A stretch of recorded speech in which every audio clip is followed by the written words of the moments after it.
We are going to show you a slide deck. We can walk through that to understand what is going on in Manipur. So maybe we can start with the first slide on the slide deck, and then we can walk through that. Aap jaiye. It's all yours, sir. Okay. Shrisa, thank you very much. And now the let's put the things in perspective. Now, today, let's begin from today. Today, Mr. Amit Shah has appealed for peace and he will be soon visiting Manipur. Appealing for peace and visiting Manipur, appealing for peace and all is not Amit Shah's style, though you have to understand that something is simmering on the ground.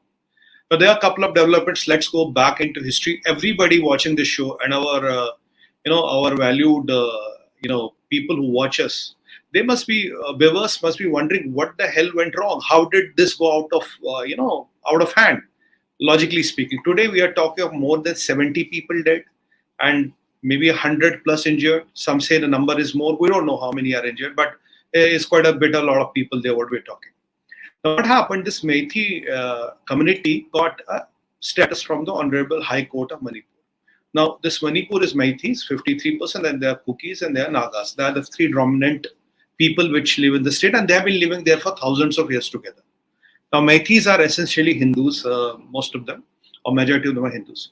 Now, what happened? And then there was some kind of a protest against that status, which was given to them not by BJP, not by Biren Singh Ji, not by anybody else, but by the High Court, the Honorable High Court of the state. Now, what happens is after this, suddenly the violence breaks and there's a lot of violence, there's a lot of mayhem, there's a lot of things. And when you look at the pattern of violence, in the evening, it starts getting, they go and attack a village, they burn the houses, they go and attack. It is pinpointed targeting attacks at multiple villages and multiple sources and exactly putting to fire what matters the most and where it is going to hurt the most. Now, when I looked at it, I saw there's something looks wrong because this kind of a violence is unprecedented.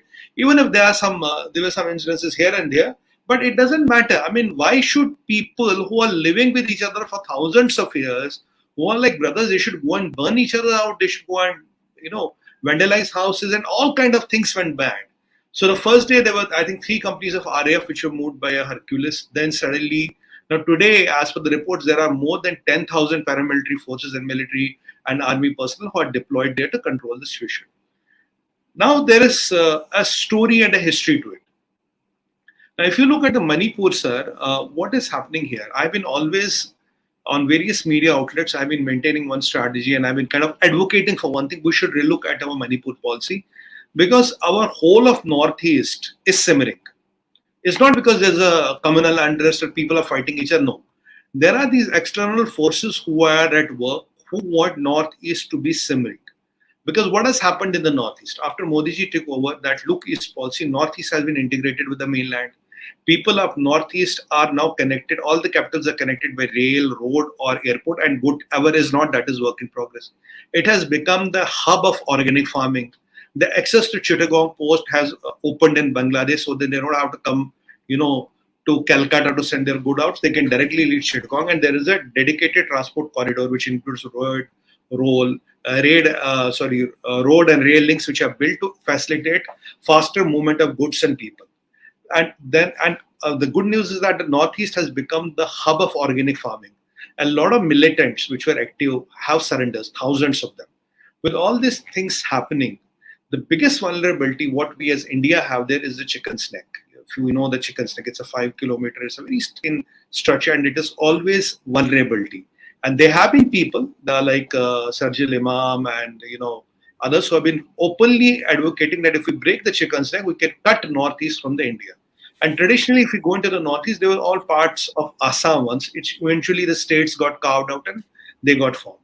Now, there have been 2 or 3 incidences in the past which, make us to compel of a bigger design. There was a fight between Assam and Manipur police once. And on that occasion, we have seen the use of a light machine gun, which is unprecedented. Where did the light machine gun from? Where did they get the light machine gun? But when we got deep into it, there's a no man's land between Manipur and Assam. And who was there? No marks for guessing, Rohingyas. Now, this Manipur is also part of the Golden Triangle, where the drug smuggling and all that happens. So then Hemant Biswa Sarma ji did a drive and Biren Singh ji, they have fleshed out these Rohingyas from that no man's land. And the land which was going to be heaven for drug cartels and all these things came under control. Now, another incident which happened in the same region, as we know, this part is controlled by Assam Rifles. This part of the border is controlled by Assam Rifles.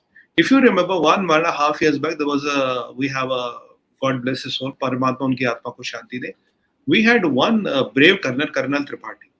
He was the commanding officer of the Assam Rifles there. He, along with his 8-year-old son and his wife, they were moving in a convoy. The whole convoy was moving with the QRT team. What happens, sir? Somebody comes, ambushes the convoy. It's not easy to ambush a convoy. It doesn't happen in India. Ambushes the convoy, eliminates the whole QRT team, and Colonel Santosh Tripathi, his wife and his son are martyred, and it happens in a flash of a second. Now, the point which I tried to raise on the national media and various other outlets was, to do this kind of a thing, you need high military precision, you need very sophisticated arms, you need navigation, you need reconnaissance, you need snipers, you need very sophisticated weapons. And if you talk for somebody with the AK or a Kalashnikov can do it, it is not there.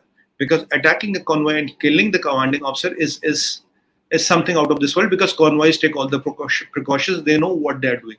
Who did it? How did it happen? My guess was, and maybe I'm right because we don't know what happened after that, and there were some investigations definitely into that. My guess was that this was done on the behest of CCP by Arakan's army. Now, the question which you asked me, what is CCP, what is Arakan's army, what they have got to do with Colonel Santosh Tripathi and all. Before I get into that, and I'll tell you then, you have also seen that there was an action by our para-SF, and some locals unfortunately got killed because of some case of mistaken identity. It also happened at around that time.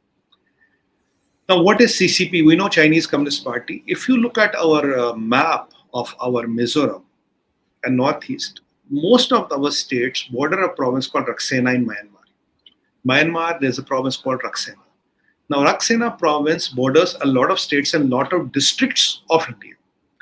Now, what is Raksena province known for? It has minerals and all, we don't know it for that. Raksena province is the home for Arakan's army. You are seeing these people here. This is Arakan's army. Now, according to the estimates which are out, 10,000 strong militia, commando training, latest weapons, including anti-aircraft guns and armed vehicles and all that. Now, what the question which you will ask me, Arey, Sumit ji, where do these people all get all this? How are terrorists getting hold of such sophisticated weaponry? Well, the answer is Chinese Communist Party. This militia or army is 100% trained by PLA, 99.99% armed and funded by Chinese Communist Party. Now, the next question which comes to your mind is, why do they need to do this? What is their interest? China always fights a proxy war. China does not go direct.